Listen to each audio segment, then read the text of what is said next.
तो water pollution का क्या है? वाटर पोल्यूशन के 3 इंडिकेटर्स होते हैं। सबसे पहले तो एक डिजॉल्व ऑक्सीजन, दूसरा biological oxygen on demand BOD, और COD chemical oxygen on demand.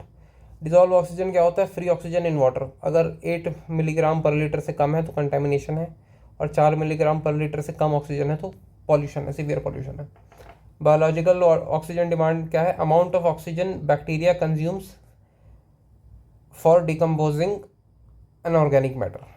ठीक है, एक ऑर्गेनिक मैटर को डिकम्पोज करते हुए एक बैक्टीरिया कितना ऑक्सीजन कंज्यूम करता है, ये है biological oxygen demand.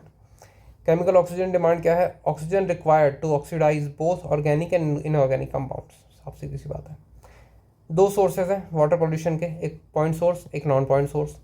Point source क्या है? जो कि आइडेंटिफाइड लोकेशंस होते हैं, जो कि छोटे से मतलब एक कॉन्सेंट्रेटेड एरिया में जो सोर्स है वो कॉन्सेंट्रेटेड एरिया में लोकेटेड होता है।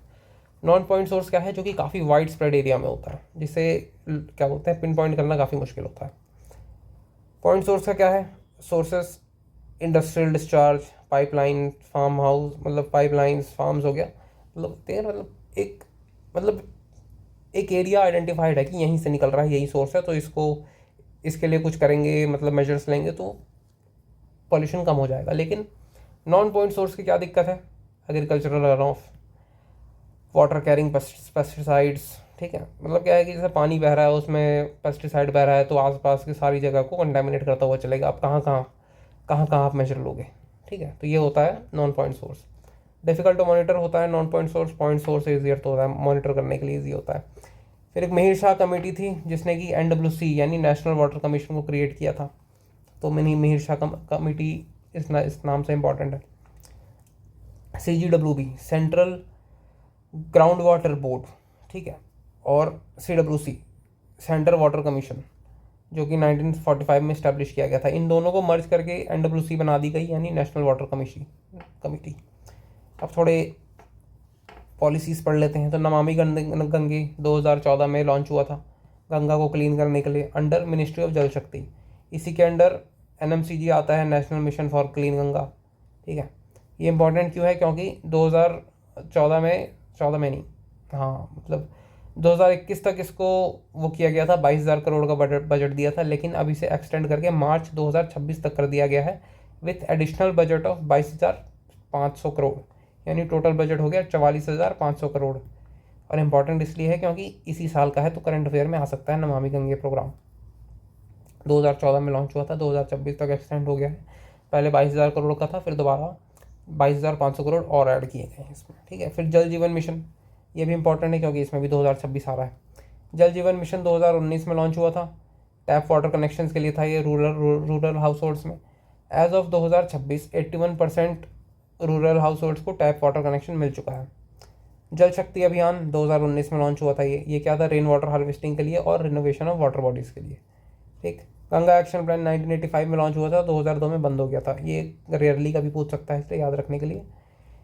गंगा एक्शन प्लान 1985 से लेकर 2002 तक चला था। ठीक, अब ग्राउंड वाटर पॉल्यूशन के तीन कारण होते हैं। एक हमारा वो है आर्सेनिक है, एक फ्लोराइड है, एक यूरेनियम है। आर्सेनिक 2 जगह पाया जाता है, एक एलुवियल बेल्ट में जैसे वेस्ट बंगाल, बिहार, झारखंड, यूपी, असम में और पंजाब में, और दूसरा बेड रॉक वाले बेल्ट में, यानी कि रॉकी वाले कर्नाटक और छत्तीसगढ़। रॉकी मतलब डेक्कन प्लेटू बना है ना, डेक्कन प्लेटू क्या है? बसाल्ट से बना था, तो रॉकीज़ का वो है एकदम बेस, इसीलिए। तो 2 जगह पाया जाता है, एलुवियल प्लेन्स में, एलुवियल प्लेन में ये सारे आ गए, और दूसरा ये रॉकी वाले में। फ्लोराइड 2 जगह पाया जाता है, आंध्रा और राजस्थान में। यूरेनियम से 2 जगह ग्राउंड वाटर का पॉल्यूशन हो रहा है, पंजाब और हरियाणा में। Central ground water board CGWB found किया गया था 1970 में, और 1997 से वो CGWA के तौर पे वर्क कर रहा है। CGWA क्या है? Central ground water authority. इसे इस्टेब्लिश किया गया था एनवायरमेंटल प्रोटेक्शन एक्ट 1986 के तहत। एक्वीफायर क्या होता है? ये भी एक एक्स्ट्रा पॉइंट है, जो याद आया तो लिख लिया था मैं। Body of rock that holds ground water. Amrit Sarovar mission 2022, ये था 75 वाटर बॉडीज़ को रिजुविनेट करने के लिए। ये शायद कंप्लीट भी हो चुका है, ये भी इंपॉर्टेंट है। अटल भूजल योजना 2019 में लॉन्च हुआ था ये, इसको भी एक्सटेंड कर दिया गया है मार्च 2026 तक। इसमें 6,000 करोड़ का टोटल बजट था, जिसमें से कि 50% की भागीदारी थी सेंट्रल और स्टेट की। इन सब एरियाज़ के लिए ये गुजरात, हरियाणा, कर्नाटका, मध्य प्रदेश, महाराष्ट्र, राजस्थान और यूपी कितने हो गए, 1 2 3 4 5 6 7, 7 जगहों के लिए अटल भूजल योजना लाया गया था। ग्राउंड वाटर से रिलेटेड है ये। कन्वेंशंस कौन कौन से हैं, तो सबसे पहला है लंदन कन्वेंशन 1972 में। ये क्यों लाया गया था, control and marine pollution caused by dumping of waste in sea, जो समुद्र में कचरा फेंक देते हैं ना, उसके लिए लाया गया था लंदन कन्वेंशन। इसे अपडेट किया गया है 1996 प्रोटोकॉल से। अब इसमें और ज़्यादा स्ट्रिक्ट मेजर्स ले लिए गए हैं। बंकर कन्वेंशन क्या है, 2001 में आया था, ये आईएमओ का इनिशिएटिव है। इसमें यह था कि कंपनसेशन दिया जाएगा उन फैमिलीज़ को जिनका नुकसान हुआ है ऑयल स्पिल्स के कारण, जो कि समुद्र में ऑयल्स वो हो जाते हैं ना, गिर जाते हैं, उसके लोकल कम्युनिटीज़ का नुकसान होता है, तो इसलिए। बैलेस्ट वाटर मैनेजमेंट कन्वेंशन 2004 का है ये भी आईएमओ का इनिशिएटिव है।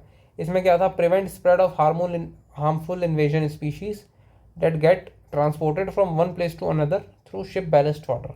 बैलेस्ट वाटर क्या होता है, शिप के अंदर एक वाटर बॉडी रखी जाती है जो कि बैलेंस वेट का काम करती है।